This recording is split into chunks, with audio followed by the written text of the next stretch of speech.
the sensory nature of thought seems to go very, very deep into the unconscious thinking, audio, video. And as far as I can see, underneath that audio video is subtler audio and subtler video, and underneath that is subtler subliminal audio and subtler subliminal video. And underneath that, well, who knows? An ordinary concept of happiness for the body is you get pleasant sensations in the body. And the body is happy if it can avoid unpleasant sensations. Well, the mind is happy if it can get answers to things. And the mind is happy if it can avoid confusion, if it can avoid muddle. And muddle can be very intense. The aging process can muddle our minds very severely. Strong emotions can do the same. Losing our mental capacities is not going to happen to every person, but it's certainly going to happen to some people. So not only do we start to get discomforts in the body and lose bodily abilities, but we start to get confusion in the mind as we get senile, we get older. Then if we're old and we have illness, on top of that, we can be in very confused states. Even people that were very smart, very together in the ordinary sense in their lives can end up very, very muddled mentally. And of course, the extreme cases are dementing diseases like Alzheimer's and so forth. It's going to happen to some of us, okay? Job of the mind is to know stuff, to get answers. And when it can't get answers, or worse still, its very ability to get answers is compromised and perhaps permanently compromised, then the mind's not very happy. So two things: gets answers, avoids the don't know and the muddle for the mind.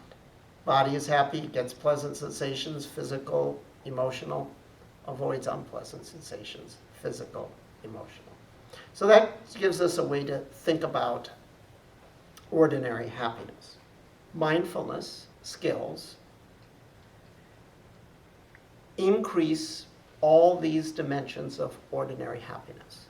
In contradistinction to the pole called ordinary happiness, there's another pole that contrasts to that, which could be called extraordinary happiness. Let's start with body experience.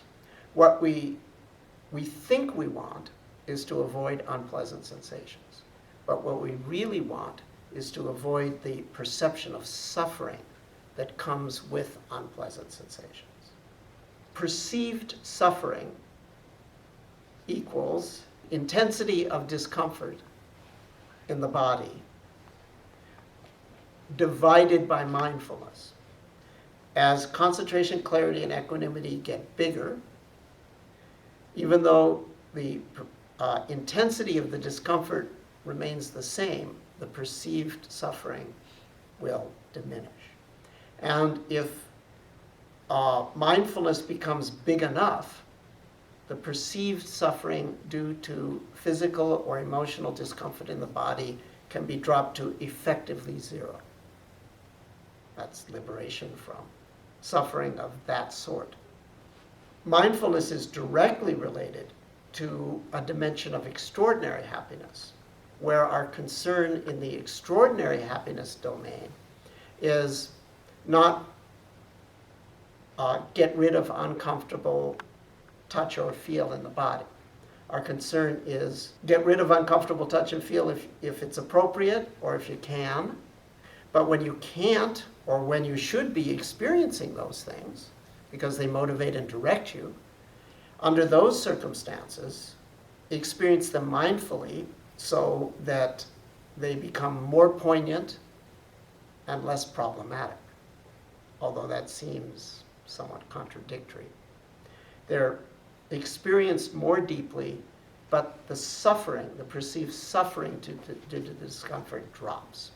So mindfulness pays off both ways. It allows the discomforts in the body to fulfill their function, because you're having a complete experience of them. You're bringing concentration, sensory clarity, and equanimity to them. That's called a complete experience. That's not called getting rid of them. Get rid of them if it's appropriate, or you can, and it's appropriate. But when it's not appropriate to get rid of them, or you can't, it would be appropriate, but you just can't, then the mindfulness will allow you to experience that discomfort with diminished suffering, and in the most extreme case, no suffering. In the dimension of extraordinary happiness, our goal is essentially not to avoid discomfort in the body, but to avoid suffering in the body by having a complete experience of discomfort in the body.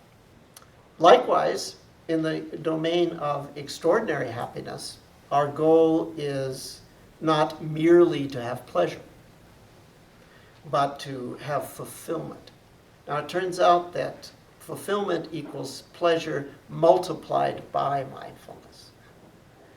Small pleasure, a lot of mindfulness, a lot of satisfaction. Bad news, big pleasure, not very much mindfulness. I can't get no satisfaction. The Imelda Marcos phenomenon. How many pairs of shoes will satisfy you if you don't know how to derive fulfillment from pleasure? 100 times 0 is still 0. 1,000 times 0 is still 0. 2,000, I think that's what she eventually got up to. But it couldn't deliver the goods. I can't get no satisfaction.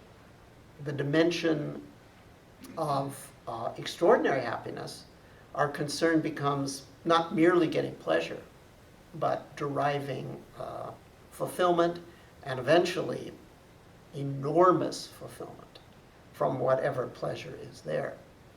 The preoccupation with avoiding discomfort is replaced with the noble quest for freedom from suffering.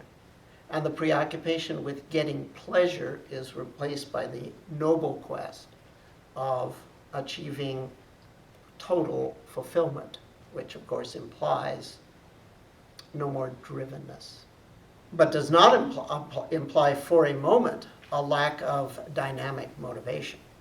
You can have conditions that are producing pain in the body and there's no pleasure in the body, still happy. Extraordinary happiness is happiness independent of conditions, external objective conditions. What it mainly depends on is your base level of mindfulness. And that's good news, because we can elevate our mindfulness as far as we want. So that means we can be in the realm of extraordinary happiness. There's no limit as to how happy we can be. What about the mind? In the world of extraordinary happiness, the mind is not preoccupied, not in this or that question. It is interested in the question. And extraordinary happiness comes about when the mind gets the answer to the question. And what is the question? The question is, what am I? When the mind's got an answer to that, it knows its source. Now, I would call that salvation, to know your source directly. And I would call that wisdom. The preoccupation with this or that question is, in the realm of extraordinary happiness, replaced with the preoccupation with the question.